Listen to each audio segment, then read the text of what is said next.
그거 일단은 5차 시 5.18 민주화 운동의 과정과 의미를 알아봅시다 라는 단원입니다. 5.18 민주화 운동은 우리 역사에서 가장 슬픈 현대 역사 중에 하나예요. 교과서를 일단 보도록 합시다. 4.19 혁명 이후에, 그러니까 1960년에 4.19 혁명이 일어났죠.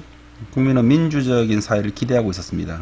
그러나 새로운 정부가 들어선 지 1년도 되지 않아서 박정희는 군인을 동원해 정권을 잡았습니다. 이게 5.16 군사정변이에요. 1960년에 4.19 혁명이 일어났는데 1961년에 군사정변이 일어났습니다. 군사정변은 쿠데타라고 하는, 요거는 이제 프랑스 말이에요. 군인들이 힘을 앞세워 정권을 잡는 행위를 쿠데타라고 합니다. 근데 이제 이거는 해서는 안 되는 행위예요. 민주주의 국가에서는 권력은 선거를 통해서 국민들이 선출된 사람에게 권력을 주는 거예요. 그런데 군인들은 그런 선출된 권력을 가지고 있는 사람들의 지위를 받아야 되는 거죠. 그건 결국은 군대라고 하는 거는 국민의 지위를 받아야 된다라고 하는 뜻과 같습니다. 근데 국민의 지위를 받아야 되는 군대가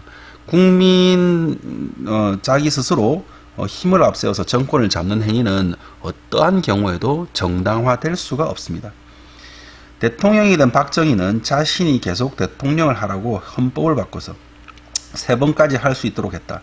우리가 앞에 4.19 혁명이 발생한 이유도 이승만 대통령이 세 번째 대통령 선거를 하기 위해서 헌법을 개정했기 때문에 국민들이 반대했거든요. 그런데 박정희 대통령도 마찬가지로 자기가 3번까지 대통령을 할 수 있도록 1972년 10월에 헌법을 바꿨습니다. 이걸 유신헌법이라 부르는데 그때 헌법을 바꿔가지고 횟수에 제한을 두지 않았어요. 그 다음에 대통령을 직선제에서 간선제로 바꾸었다. 직선제는 직접 국민들이 대표를 선출하는 것이고, 간선제는 체육관에서 일정한 수의 선거인단이 구성해서 대표를 뽑는 것인데, 이건 국민들의 뜻이 아니었어요. 유신헌법이란 무엇인가? 유신이란 말에는 낡은 제도를 새롭게 고친다는 뜻이 있는데, 유신헌법의 내용은 국민의 권리를 대통령 마음대로 제한할 수 있는 것. 그래서 이건 민주주의가 않았다 말입니다. 그래서 이거는 군사정변을 일으키고 서울 시내를 지나가는 군인들은 1961년에 모습이고, 유신헌법 공포식은 요거는 시간이 지나서 1972년의 모습입니다. 그러니까 61년부터 72년까지 이렇게 시간이 지났다는 뜻이에요. 자, 17쪽. 유신헌법이 선포된 후 박정희 정부는 민주화를 요구하는 사람들의 의견을 무시하고 국민의 기본적인 권리, 헌법이 보장하는 권리예요. 마음대로 빼앗는 등 독재 정치를 심하게 했다. 그럼에도 민주주의를 지키려는 국민들의 노력은 계속되었다. 그러니까 1972년에 유신헌법이 공포되고 1979년까지 독재 정치를 계속한 거예요. 여기부터까지는 대통령 선거 없이 대규모 시위가 일어났다. 그러나 혼란스러운 상황에서 박정희는 부하에게 살해되었다. 이게 1979년 10월 26일 11.6 사태라고 부르는데, 자신의 부하인 김재규에 의해서 살해당했습니다. 이 국민은 민주주의 사회가 될 것을 기대했지만 여기서 전두환이라는 사람이 또다시 군인들이 정변을 일으켰어요. 이게 1980년 79년 12 사태. 전두환의 군인들이. 그 다음에 시민들은 이전 헌법을 새로 고치고 국민투표로 새로 정부를 세워줄 것을 요구하며 전국적으로 시위를 벌여놨다. 정변을 일으킨 군인들은 이러한 요구를 무시하고 국민들을 탄압했다. 여기에서 5.18 민주화 운동의 아픈 역사가 시작됩니다. 서울역에서 민주화를 요구하는 시위를 벌이는 시민들과 학생들이 엄청난 시위를 벌인 거예요. 자, 18쪽.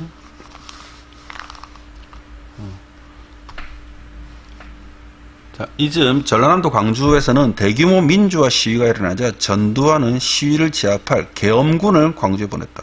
이 계엄이라고 하는 것은 말이 어려운데, 이제 국가가 극도로 혼란에 빠졌을 때 일시적으로 잠시 국민의 기본적인 자유권을 이렇게 제한하는 것을 계엄이라 합니다. 그래서 그때는 질서를 지키기 위해서 군인들이 가는 거예요. 보통 평상시에는 경찰이 치안을 이렇게 담당합니다. 그러나 군인에게 질서를 담당하게 하라는 것은 군인은 전투를 하는 사람들이죠. 국민을 대상으로 전투를 하는 거예요. 계엄군이라는 것은 전쟁이나 내란 등, 내란이라는 건 반란을 말하는 겁니다. 국가의 비상사태가 일어났을 때 전국 또는 일부 지역에 경계하는 임무를 맡은 군대를 계엄군이라고 하는 거죠. 이들은 시민들과 학생들을 향해 총을 쏘며 폭력적으로 시위를 진압했다. 그러니까 전쟁을 치르듯이 시위를 하는 거예요. 시위를 진압하는 거예요. 이 과정에서 많은 사람들이 다치거나 죽었다. 분노한 시민들은 시민군을 만들어 군인들에게 대항했다. 군인들은 광주 사람들이 다른 지역으로 나가거나 다른 지역 사람들이 광주에 들어갈 수 없게 했다. 또한 전두환이 광주에서 일어난 일이 신문이나 방송으로 알려진 것을 막았기 때문에 국민들은 이곳에서 일어난 일을 제대로 알 수가 없었다. 그래서 민주화 요구하는 시민들에게 총을 쏘는 계엄군. 굉장히 많은 사람들이 그때 죽거나 다쳤습니다. 그러니까 국민들이 지키는 군인들이 왜 국민에게 총을 쐈는가? 그러니까 전두환이라고 하는 군인들이 정권을 장악하기 위해서는 정당성이 없었던 거예요. 그러니까 그걸 반대하는 시민들에게 총을 쏘아서 반대하는 사례가 없애버린 거죠. 5.18 민주화 운동은 어떻게 알려지었는가? 전두환은 기자들이 광주에서 일어난 일에 대해 정확한 사실을 신문에 싣지 못하겠다. 그러나 독일 기자였던 위르겐 힌츠페테는 위험을 무릅쓰고 광주에 들어가 5.18 민주화 운동을 취재했다. 그리고 취재 내용을 독일 방송에 내보내면서 5.18 민주화 운동이 세계에 알려지게 되었다. 이 방송은 국내에도 알려졌고 취재한 내용은 사람들을 민주화 운동으로 이끄는 중요한 자료가 되었다. 그래서 이것 때문에 만들어진 또 영화가 있죠. 택시기사라는 영화가 있는데 여러분들 한번 볼 수 있는 기회가 있으면 한번 보면 좋겠습니다. 자, 그 다음 시민군을 비롯해서 시민들과 학생들은 계엄군이 광주에서 저지른 만행을 외부에 알리려고 노력했다. 그러니까 계엄군이나 그 당시에 그 전두환 세력은 이것을 외부에 알려지는 것을 극도로 막았습니다. 또한 정부와 계엄군에게 시위 중 잡혀간 사람들을 풀어줄 것과 계엄군이 물러날 것을 요구했다. 시민들 스스로 광주 시내 질서를 지키려 힘썼으며 어려움에 처한 이웃을 서로 돕는 등 힘든 상황을 함께 헤쳐나가려고 했다. 근데 계엄이라고 하는 것은 국가가 비상혼란에 빠진 상황인데 당시의 광주는 비상혼란에 빠진 그 원인이 시민들에게 있는 것이 아니라 바로 그 시위를 정당하지 않은 권력에 대해서 항의하는 시민들을 진압하는 그 군인들 자체가 혼란스러운 상황이었던 거예요. 그런 의미에도 불구하고 광주 시민들은 질서를 지키려고 노력했습니다. 시위에 참여한 사람들에게 무료로 음식을 나누어주는 시민들의 모습입니다. 광주에. 그러나 계엄군은 시위를 이끌던 사람들이 모여있던 전라남도 도청을 공격해 이들을 강제로 진압했다. 여기 강제로 진압했다는 것은 그냥 두들겨 패가지고 진압했다는 게 아니에요. 반항하는 거의 모든 사람들 다 죽였어요. 결국 이 과정에서 수많은 사람들이 희생되었다.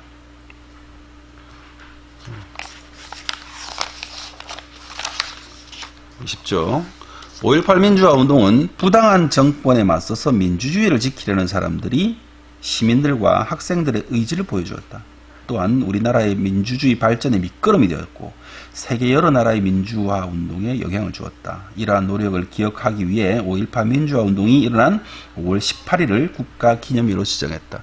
실제로는 수없이 많은 사람들이 5.18 민주화 민주화 운동에 많은 사람들이 피를 흘린 겁니다. 5.18 민주화 운동 기록물은 왜 세계문화유산이 되었을까? 5.18 민주화 운동 기록물은 시민들의 선언문, 증언, 일기, 기자들의 취재수첩, 피해자 보상 자료 등 비롯한 많은 기록물과 사진, 영상물들로 구성되었다. 그 중에서 한국판 안내의 일기로 불리는 여고생 일기도 포함되어 있다. 5.18 민주화 기록물은 5.18 민주화 운동 과정을 생생하게 알려준다는 점과 다른 나라의 민주화 운동에 영향을 준 점 등이 인정받아 2011년 유네스코 세계기록 문화유산으로 등재되었다.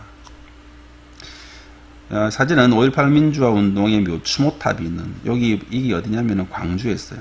쌤도 한번 갔다 왔는데 참 여러분들도 3.15 창원에 있는 마산에 있는 3.15 국민묘지와 광주에 있는 민주화 운동의 기념관을 한번 가볼 수 있도록 했으면 좋겠습니다. 여러분 탐구활동은 5.18 민주화 운동의 장면을 보고 느낀 점을 표현하기라고 되어 있는데, 여러분 이 장면만 보고는 여러분들의 느낌을 이렇게 잘 할 수가 없기 때문에 유튜브나 혹은 인터넷 자료 등을 통해서 보충할 수 있는 자료들을 우리가 또 해 놓겠습니다.